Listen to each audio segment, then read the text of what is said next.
¿Qué revela esta parranda que se llevó a cabo en la cárcel y las condiciones en las que se da? No es algo nuevo. Lo que tal vez, y lo mencionábamos en la introducción, que está indignando Daniel, es que sea precisamente con esas bandas que están en este momento en negociaciones de paz con el gobierno. ¿Qué revela esto? Dice el alcalde Federico Gutiérrez, un símbolo de que la paz total es una guachafita. ¿Lo ve así? ¿Cómo lo analiza? Bueno, yo creo que de entrada, y excúsenme el coloquialismo, eso fue un papayazo en términos del momento electoral en el que estamos, de la campaña. El alcalde de Medellín, Federico Gutiérrez, a quien usted, Juan, estaba citando al inicio de este espacio, pues es actualmente opositor al gobierno del presidente Gustavo Petro.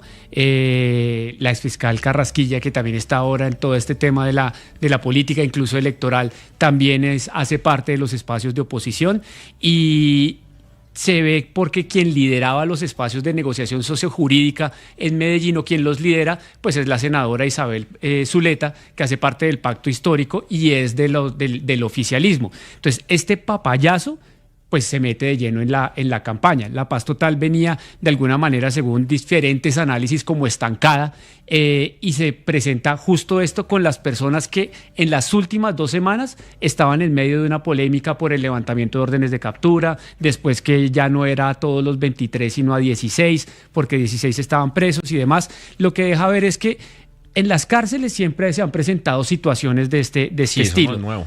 De alguna manera no es nuevo, y digamos el pabellón de la picota, que llamaba el pabellón de la parapolítica, pues acuérdese que eso se encontraba de todo. Y fíjese que ustedes lo decían ahora en La Luciérnaga, cuando salen estos videos, quienes graban con celulares. O sea, no solamente está el tema de meten la fiesta, meten el trago, el nivel de corrupción graban, es tremendo. Y es de todas las cárceles. Eso siempre ha sido como un mal sobrediagnosticado a lo largo de casi desde la Constitución del 91 para acá, que se supone que se intentó dar un vuelco a todo esto, pero no funciona. Y a lo que voy con este tema para cerrar es que fíjese que de fondo se toman las mismas medidas de siempre. Cambiemos el director, abramos la investigación disciplinaria y demás, pero ¿cuánto falta para la primera vuelta presidencial? Menos de 2 meses. Uh-huh. Y si se dan cuenta, el debate en medio del político, nadie defiende lo que pasó, pero todos lo sacan de una ilegalidad inmersa dentro de un centro penitenciario para llevarlo a la responsabilidad de quienes están defendiendo una u otra tendencia.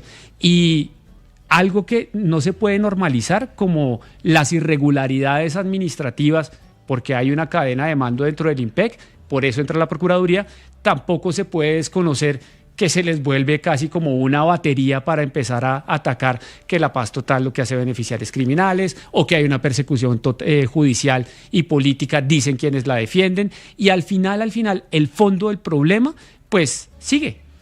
Esto lo veremos después y en otras cárceles igual. Pues es que imagínese la cadena de corrupción. Se estima que eran 7 funcionarios los que estaban al frente de la seguridad en el momento en el que ingresan al penal, bafles, tarima, músicos, instrumentos musicales, comida, que casi eso parecía un bazar, había carpas, había banquete, no sé, faltaron los meseros, entraron prostitutas. Yo no sé si Alirio, abogado, representante de la Cámara del Pacto Histórico, cree que dieron papaya y que esto se va a tornar más electoral que incluso la consecuencia jurídica que pueda llegar a tener. Bueno, sí, lamentablemente estos hechos pues hay que condenarlos. Pienso que, como tú lo decías, Juan, se tomaron las medidas, el ministro de Justicia se pronunció, se ordenó la investigación, se cambió el director, bueno, se van a abrir todo esto, pero pues obvio, esto nos retrotrae a la época de Pablo Escobar, ¿no? Cuando en la catedral fue una cárcel allí privatizada y donde eran casi 10 kilómetros, que después se supo que ese terreno y esa casa y todo eso era de propiedad de Pablo Escobar. Y hoy pues se repiten y se siguen repitiendo hechos tan graves como el que ha sido denunciado muy valientemente por la concejala de Medellín. Me parece que lo ha hecho muy bien y que ha hecho todas las denuncias del caso, y creo que esto se tiene que investigar.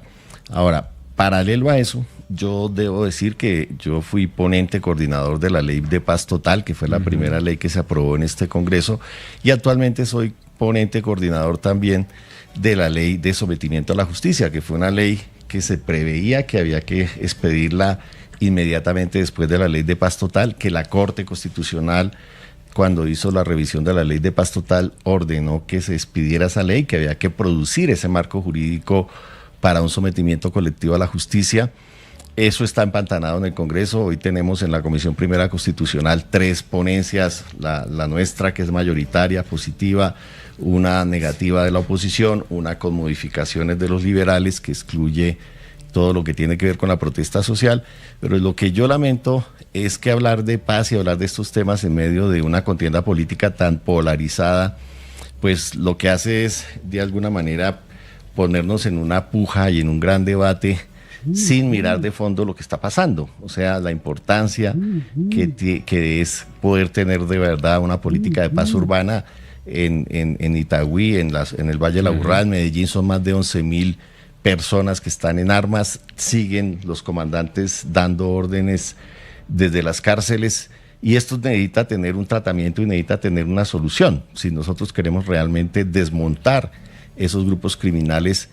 Y obviamente pues aquí viene el debate político, que no deja de dar los debates serios, estructurales. El Congreso no ha querido avanzar en esos marcos jurídicos. Hay avances en algunas, o sea, esto no es blanco ni negro, esto es una cosa gris. Hay unas cosas que han ido pasando importantes, hay otras que han sido lamentables, que no debieron haber pasado. Pero yo creo que hay que hacerle un balance a la paz total serio, de realmente, y no va a ser serio hacerlo. Pero venga, sobre eso, en medio de una campaña política. Que le pega directamente a la figura de Iván Cepeda, que se ha denominado él mismo como el arquitecto de esta idea de paz total. Ha dicho incluso en sus discursos o en sus intervenciones que él quiere continuar con esa política. Usted me menciona, usted fue ponente de eso, y Iván Cepeda es una de las personas que más la ha promovido. ¿Lo golpea electoralmente la campaña? Pues bueno, no sé, aquí hay 2 modelos también de mirar cómo se maneja el tema de la seguridad. Un modelo que siempre se ha propuesto de mano dura y de políticas represivas, que tampoco ha funcionado. Finalmente, la única forma posible de acabar las FARC fue combinar políticas de seguridad con políticas de diálogo y negociación, y creo que ese modelo no se pierde. Y hay otros que consideramos que esas 2 cosas tienen que ir de la mano y que hay que mirar la zanahoria, el garrote y demás, y mirar cómo hacemos para que estos grupos se sometan. Aquí lo claro es que cuando fracasan estos procesos se dispara la criminalidad, los homicidios, los delitos, la extorsión, bueno, todo lo que está pasando, y luego, después de un tiempo, tenemos que volver a pensar en mirar cómo hacer para bajar la intensidad y desescalar el conflicto, y cómo lograr alguna salida. En Medellín y en esta zona, desde los 90 estamos en eso. En el 94 hubo también una cantidad de desmonte de bandas, etcétera.